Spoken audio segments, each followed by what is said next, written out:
إذاعة أجيال من القاهرة. في وسط عالم مجنون بنسأل نفسنا إحنا مين؟ حكاياتنا عن البلد وناسها، البشر والحجر، حكايات عن ملوك وأمراء وفلاحين الحجر بين إيديهم نطق، حكاياتنا عن مصر والمصريين، حكايات البشر والحجر. الإعداد والتقديم رشا عزام، على هندسة الهواء مصطفى عبد الباسط ومصطفى الحلواني، من غرفة المراقبة الرئيسية أنس علاء وندى عبد الخالق، الإشراف العام أحمد شريف، أما الإخراج فلمحمد عزم. حبيبتي من ضفيرها طل القمر، وبين شفايفها ندى الورد بان، ضحكتها بتهز الشجر والحجر، وحنانها بيصحي الحياة في النبات.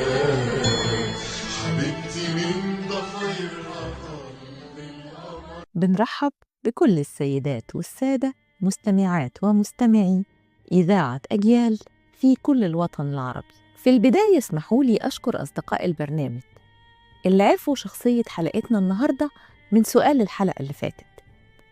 الحقيقة إنها ست مختلفة، وإذا أخذنا في الاعتبار إنها كانت موجودة في عصر سيطر عليه الرجال، نقدر نستوعب حجم تأثيرها في تاريخ المحروسة وعمقه، وكمان نقدر نستوعب حجم المصاعب اللي واجهتها. وخلوني أقول لكم على سر، أنا بحس بصلة قوية جدا معاها، لدرجة إني ساعات لما بواجه أمر صعب شوية أو تحدي بقول لنفسي اجمدي كده يا بنت أمال، ده انت جدتك فلانة. أيوة، جدتي وجدة كل مصرية راسها ناشفة وصعبة تستسلم للظروف، فخر نساء عصرها ودرة تاج التاريخ المصري القديم. أهو شفتوا، كالعادة بنسى نفسي وبقعد أرغي. نبطل رغي بقى وندخل في الموضوع. النهاردة رحلتنا بعيدة شويتين، بعيدة في الزمان والمكان. هنركب القطر، بس مش أي قطر، ده قطر الزمن، زي آلة الزمن كده، هينقلنا في الزمان والمكان لحد ما نوصل الأقصر، طيبة، سنة 1508 قبل الميلاد. إحنا دلوقتي في عصر الأسرة 18، والظاهر إننا وصلنا في الوقت المناسب كالعادة عشان نحضر ولادة خامس ملوك الأسرة دي، الأم الملكة أحمس، الزوجة الملكية للملك تحتمس الأول، وده معناه إنها الزوجة الرئيسية والوحيدة التي تحمل لقب ملكة من زوجاته. القصر في حالة هرج ومرج وكمان ترقب. الملكة بتضع مولودها الأول والوريث الشرعي لعرش أبوه الملك تحتمس الأول، والحفيد اللي نسبه بينتهي إلى العظيم الملك أحمس الأول، طارد الهكسوس ومؤسس الأسرة 18. نسمع صراخ الوليد، بس المولود المنتظر طلع بنت. أكيد الملكة اتوترت لما عرفت الخبر، لأن ده معناه إن مولودها الأول مش هيكون الملك القادم، لكن الأب. الملك تحتمس الأول أحب المولودة من أول نظرة، وأطلق عليها اسم جميل كان اسمها وقت الولادة حتشبسوت، اللي معناه الأولى على السيدات، ست الستات كلهم يعني. وأما اسم التتويج فهو معت كرع، العدل وروح رع، وأولى السيدات التي تعانق آمون.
كبرت الطفلة شوية وبدأت رحلتها في التعليم مع أطفال العائلة الملكية كلهم والأمراء وكبار رجال الدولة، مدرسة خاصة بيهم في القصر الملكي. لكن بالرغم من إنها كانت المفضلة عند والدها الملك، لم يعاملها المعلمون معاملة خاصة. في الوقت نفسه كان التنافس بينها وبين أخوها غير الشقيق تحتمس الثاني على أشده. كانت المدرسة الخاصة بيهم بتبدأ في الصباح الباكر وتنتهي عند ظهيرة، يوم دراسي كامل لا يحتمل التدليل. تفتكروا حتشبسوت الطفلة كانت بتخاف من المعلمين والمؤدبين القائمين على تربيتها؟ أنا نفسي صعب أتخيل إنها كانت طفلة في يوم من الأيام. بعد وفاة والدتها الملكة أحمس، صارت هي شريكة في الحكم مع والدها الملك تحتمس الأول حتى وفاته، وبكده تكون مش بس اتعلمت العلوم والفلسفة زي باقي أطفال العائلة الملكية، لكنها كمان اتعلمت شؤون الحكم وإدارة البلاد. توفى أبوها وهي في 20 من عمرها، وده كان أصعب وقت في حياتها. هي الوريث الشرعي للحكم، صاحبة الحل والعقد والتصريف، قوية الشخصية، أو زي ما بنقول اليومين دول ست ب100 راجل، وزي ما بقول أنا ست ب100 ست. لكن كان العصر مختلف، له مقتضياته وقواعده، ورجال البلاط وكهنة آمون لا يمكن يرتضوا إن الجالس على عرش المملكة المصرية يكون واحدة ست. حتى لو كانت حتشبسوت ما كانش قدامها غير حل واحد، تتزوج من أخوها غير الشقيق تحتمس الثاني، اللي والدته كانت زوجة ثانوية واسمها موت نفت. تحتمس الثاني اللي كان العائق الوحيد بينه وبين الجلوس على العرش والقبض على صولجان الحكم بيده هو زواجه من أخته حتشبسوت كعادة الأسر الملكية في العصر ده. دي كانت الوسيلة للحفاظ على نقاء الدم الملكي. تحتمس الثاني كان رجل نحيل، واهن الجسد، ضعيف الشخصية، قليل الخبرة في إدارة شؤون البلاد، وهي جميلة الجميلات، بس ما كانش في إيديها شيء تاني تعمله. تزوجته وحملت لقب الزوجة الملكية الأولى بدلاً من لقب الملكة، وهو بكده اكتسب شرعية لحكم البلاد، فكان هو الحاكم أمام رجال الدولة والكهنة. لكن في الحقيقة ووراء الستار كانت هي الحاكم الفعلي. أنجبت منه 3 أطفال، ذكر واحد وبنتين.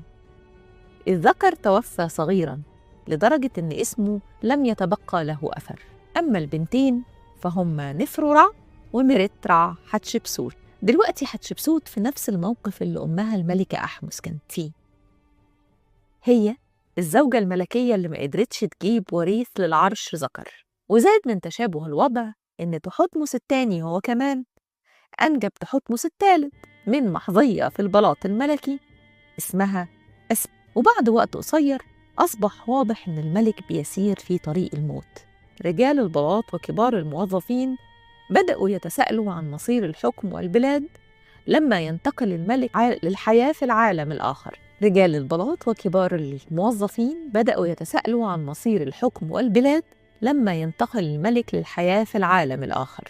لم يكن هناك أمير آخر يستطيع أن يخلفه على العرش، وبدأ إن حتشبسوت هتحكم البلاد في النهاية بمفردها. طبعاً هي كان جنبها أصدقاء عرفت تضمن ولائهم، وكانوا على استعداد لخدمتها عندما يحين الوقت. لكن طبعاً جوزها تحتمس الثاني كان عايز يمنح ابنه تحتمس الثالث حق تولي العرش من بعده، وبطبيعة الحال كان في شخص بيدبر المؤامرات مع كهنة معبد آمون بالكرنك، مثير شعور الاستياء بين الكهنة والعامة على حد سواء ضد فكرة جلوس امرأة على عرش مصر.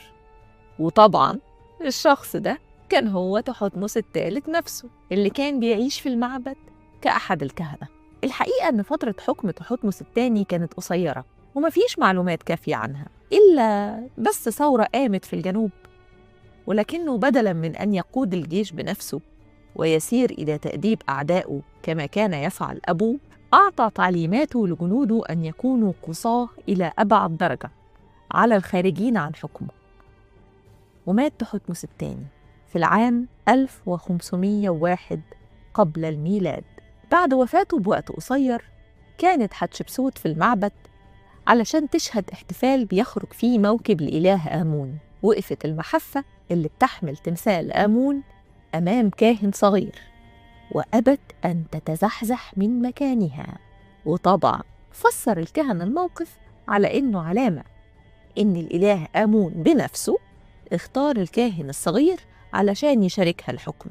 إحنا محتاجين نقول إن الكاهن اللي وقفت قدامه محفة آمون هو نفسه تحتمس الثالث صدفة. في اليوم الثالث من شهر مايو 1501 قبل الميلاد ترك تحتمس الثالث الصغير عمله كأحد صغار الكهنة في معبد آمون عشان يدخل القصر الملكي. كان عمر حتشبسوت وقتها 34 سنة، ومن اليوم الأول سادت بينهم المنافسة والمرارة.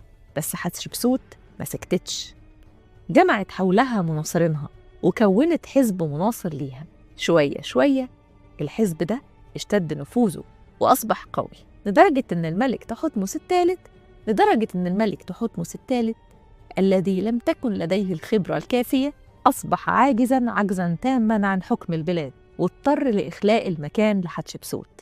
وأخيراً حصلت ست الستات على حقها الشرعي اللي اتحرمت منه مرتين. في العام 1478 قبل الميلاد تم إعلان حتشبسوت ملكاً على الصعيد والدلتا. حكمت مصر وممتلكاتها في الخارج وحدها.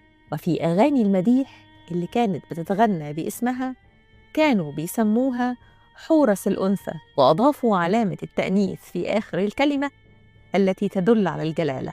وكانت الخانات الملكية اللي كتب اسم حتشبسوت في داخلها والتي تظهر على جدران الدير البحري والكرنك وفي غيرها من الأماكن في مصر صريحة في معانيها، فقد أضيف بجوار اسمها الألقاب ملك الصعيد والدلتا، ابنة الشمس، صديقة آمون حتشبسوت، حورس الذهبي، مانحة السنين، إلهة الإشراقات، هازمة جميع البلاد التي تحيي القلوب، السيدة القوية. ويقدر المؤرخ المصري القديم مانيتون فترة حكمها ب21 سنة و9 أشهر. هتسألوني حتشبسوت عملت إيه في تحتمس الثالث؟ يمكن قتلته أو أمرت بنفيه عن أرض مصر، لكن الحقيقة غير كده. اللي حصل إنها عهدت إلى تربيته تربية عسكرية، علمته فنون إدارة الدولة، وقاد بعض الحملات العسكرية ضد الثائرين على الحكم المصري خارج البلاد في أواخر حكمها. وتولى الحكم بعد وفاتها بعد زواجه من بنتها ميرت رع حتشبسوت، الأمر اللي أعطى له شرعية الحكم، وكان من أقوى وأعظم الملوك المحاربين اللي حكموا مصر. كون أول وأقوى إمبراطورية مصرية عرفها التاريخ. يعني حتشبسوت مش بس كانت ملكة عظيمة، لكنها كمان صنعت ملك عظيم. ست الستات بصحيح، وبالرغم من كونها كانت تمتلك كل صفات الأنثى الجميلة، بشرة خمرية لطيفة وأنف معقوف قليلاً ووجه مستدير، إلا إنها لم تشأ أن تبتدع مظهر جديد للملك الحاكم اللي ألفه الناس لعقود طويلة. فعلى الرغم إنه في بداية حكمها كانت بتصور كامرأة بكامل زينتها، إلا إنه في وقت لاحق أصبحت مثالاً على الملك القوي ذو العضلات الذي يضع لحية مستعارة. بدأت تلبس ملابس تشبه ملابس من سبقها من الملوك الرجال في الاحتفالات الرسمية، كما ظهرت في بعض تماثيلها بدقن مستعارة كما هو مألوف في تماثيل الملوك في مصر القديمة. اتسمت فترة حكم حتشبسوت بالسلام والرفاهية، وتميز عهدها بقوة الجيش ونشاط البناء والرحلات البحرية العظيمة اللي أرسلتها للتجارة مع بلاد الجوار. وتحت صولجان ملك مصر المرأة أعيدت فتح المحاجر والمناجم التي أهملت لفترة طويلة، وخاصة مناجم النحاس والملاكايت في شبه جزيرة سيناء اللي كان توقف العمل بيها في فترة حكم الهكسوس لمصر وما تلاها. ولحد دلوقتي في لوحة في سيناء عليها توثيق هذا العمل العظيم. حتشبسوت كمان نشطت حركة التجارة مع جيران مصر.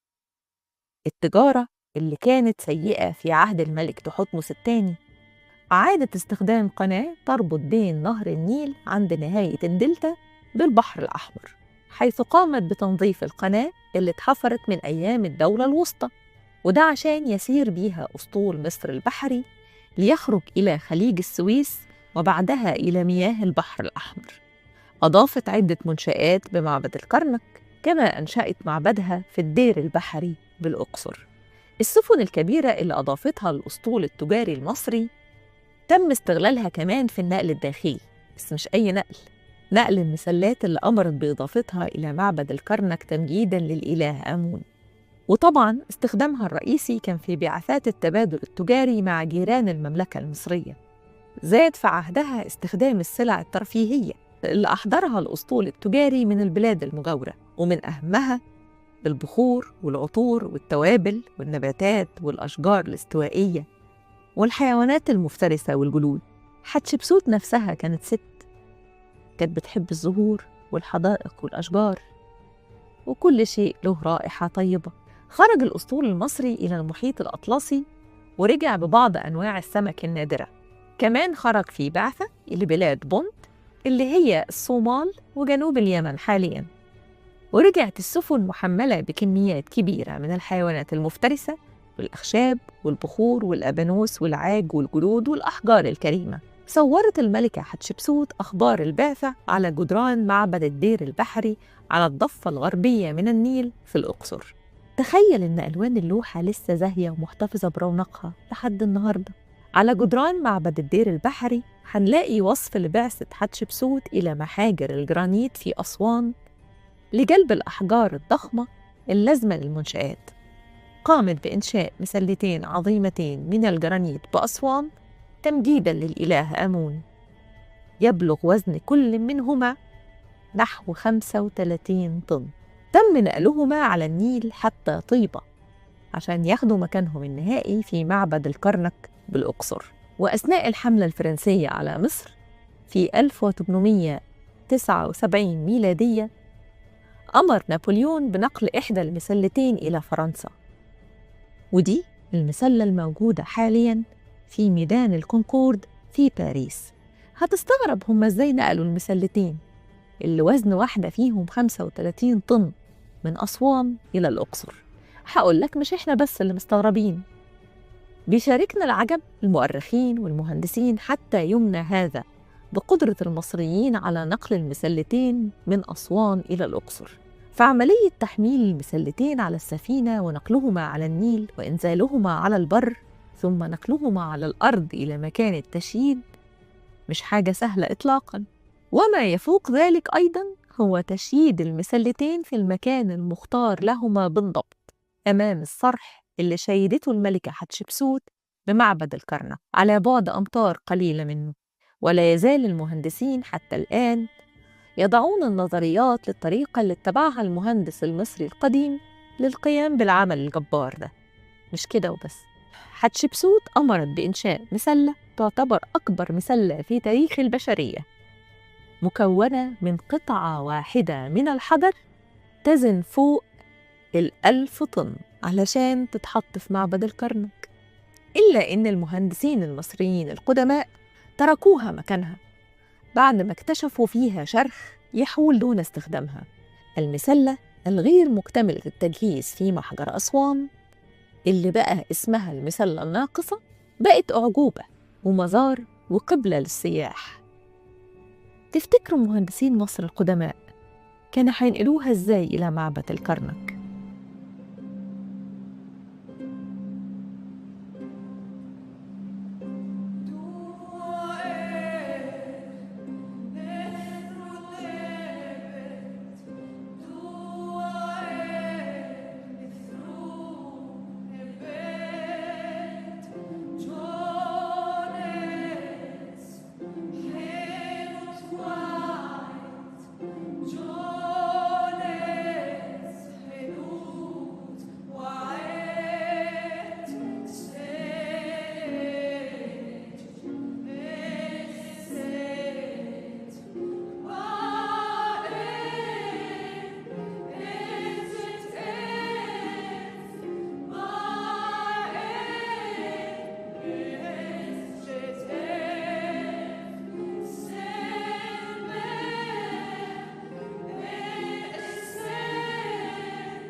المسلة تعتبر معجزة، لدرجة إن أحد علماء المصريات الألمان وصف طرق تقطيع الحجر إن المصريين القدماء كانوا بيتعاملوا مع الحجر كما لو كان زبداً. عصر حتشبسوت كان عصر سلام ورفاهية زي ما قلنا، وازدهرت التجارة مع دول الجوار، فالملك المرأة ما كانتش بتميل إلى سياسة الغزو الخارجي. لكن ده ما ينفيش إن في بعض الحملات العسكرية خرجت في عهدها، واللي كان أغلبها حملات تأديبية، وحملة عسكرية واحدة مسجلة في عهد حتشبسوت قام بها تحتمس الثالث، وكانت لضم غزة إلى المملكة المصرية. وبعض المخطوطات زي مخطوطة وجدت في مقبرة سنموت تفصح عن حملات تأديبية في النوبة وبعض البلاد الأخرى اللي كانت تحت الحكم المصري. طالما جبنا سيرة سنموت لازم نحكي حكاية.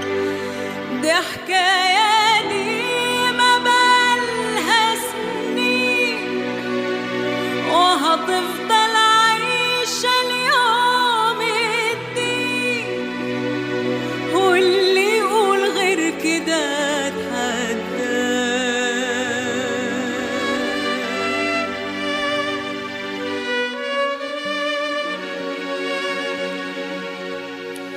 وما بين الليل والنور في فرق، وفي يوم طلعت شمس من الشرق. وما بين الليل والنور في فرق، وفي يوم طلعت شمس من الشرق. المهندس الملكي سنموت هو اللي شيد لحتشبسوت أجمل معبد جنائزي بني لملكة في التاريخ كله، معبد الدير البحري اللي شيده في حضن الجبل الغربي. تم البناء بالحجر الجيري الأبيض الملكي اللي جه مخصوص من ترى.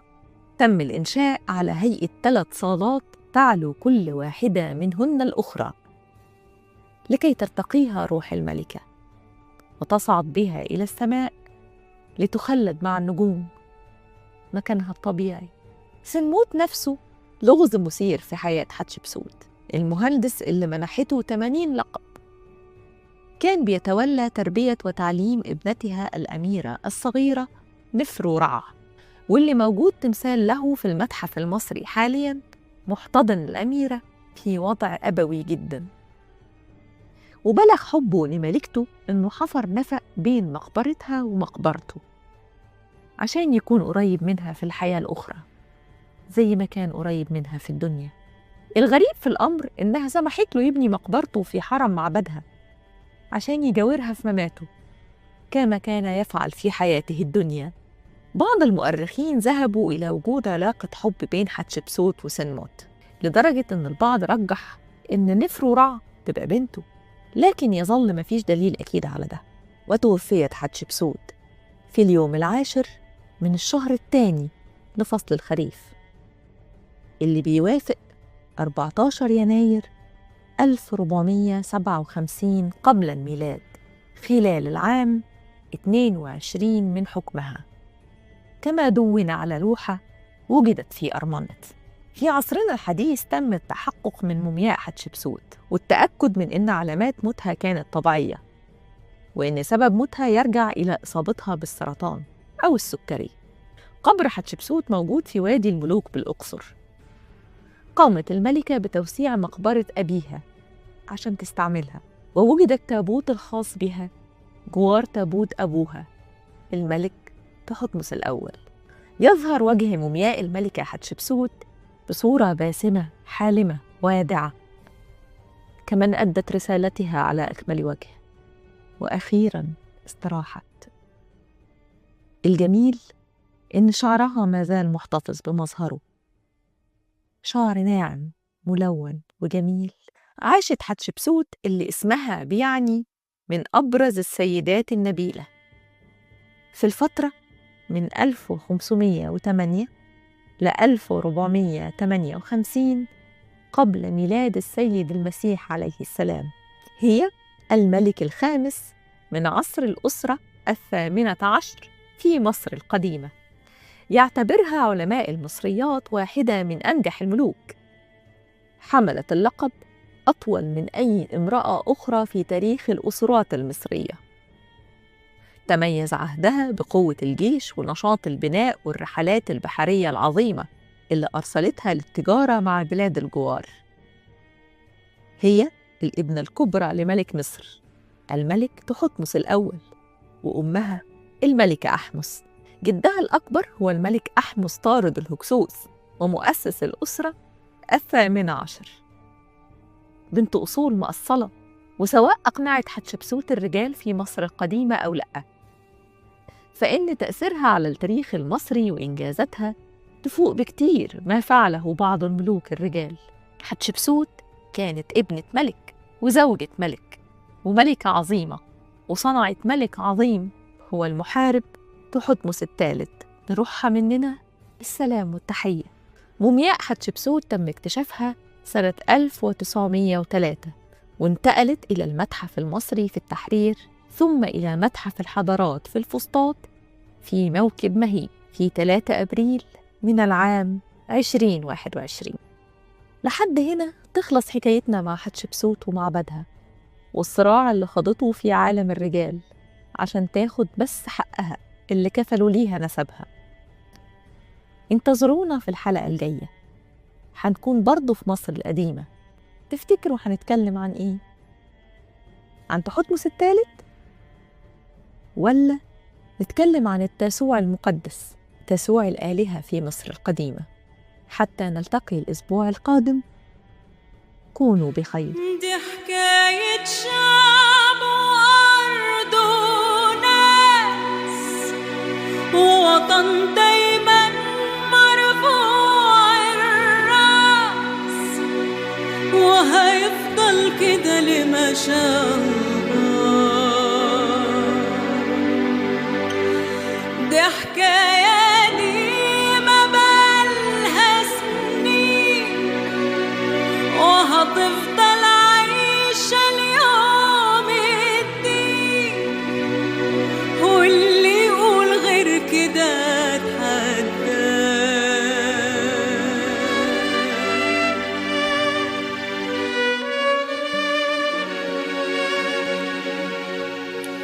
وما بين الليل والنور في فرق، وفي يوم طلعت شمس من الشرق.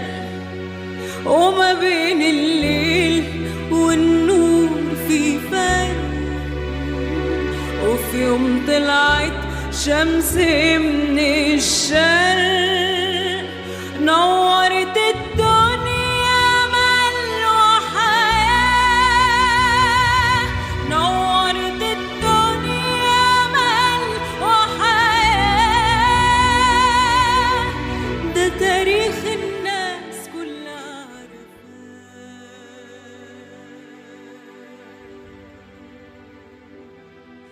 ده تاريخ الناس كلها عارفاه. إذاعة أجيال من القاهرة. حكايات البشر والحجر. الإعداد والتقديم رشا عزام. على هندسة الهواء مصطفى عبد الباسط مصطفى الحلواني. من غرفة المراقبة الرئيسية أنس علاء وندى عبد الخالق. الإشراف العام أحمد شريف. أما الإخراج فلمحمد عزام. محروسة بسيف شاطر وسيف حارس عليك يمين، ومن فوق السما السبع حميكي رب العالمين، من الضالين ومن الخاينين ومن الخلق اللي بين أهاليكي مدسوسة يا محروسة يا محروسة.